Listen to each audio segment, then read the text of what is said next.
Shalom, berjumpa lagi dalam renungan kita pada saat ini. Renungan kita pada saat ini diambil dari 1 Petrus 2 ayat 12 yang demikian sabdanya.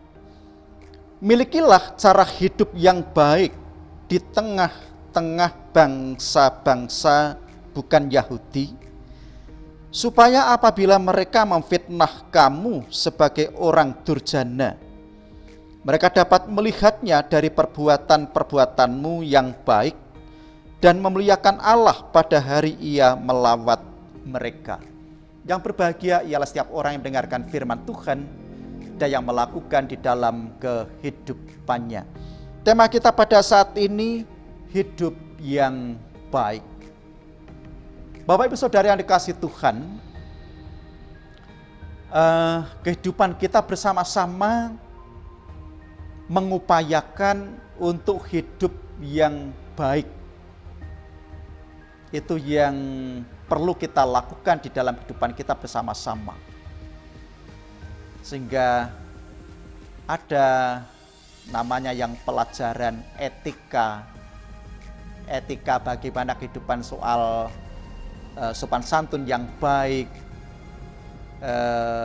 supaya hidup lebih baik, karena akan rentan kehidupan dengan orang lain ketika tidak didasari dengan hal yang baik. Maka perlu diajarkan tentang kebaikan, baik melalui firman Tuhan maupun melalui pendidikan secara formal yang ada di sekolah, atau bahkan sejak dini di dalam keluarga kita diajari untuk suatu melakukan hal-hal yang baik. Ini akan sangat penting. Mengapa? Ketika kita difitnah orang lain dan kita dapat melakukan sesuatu yang baik, orang akan dapat melihat perbuatan baik kita. Tidak ada alasan untuk memfitnah ketika kita dapat melakukan sesuatu yang baik ini. Karena kebaikan itu akan menutupi segala sesuatu, menutupi fitnahan itu, sehingga senantiasa dapat kita lakukan sesuatu yang baik.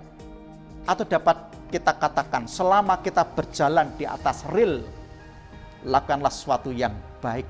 Tidak usah goyah, tidak usah ragu, tidak usah bingung ketika mendapat cercaan, fitnahan, tuduhan yang bermacam-macam.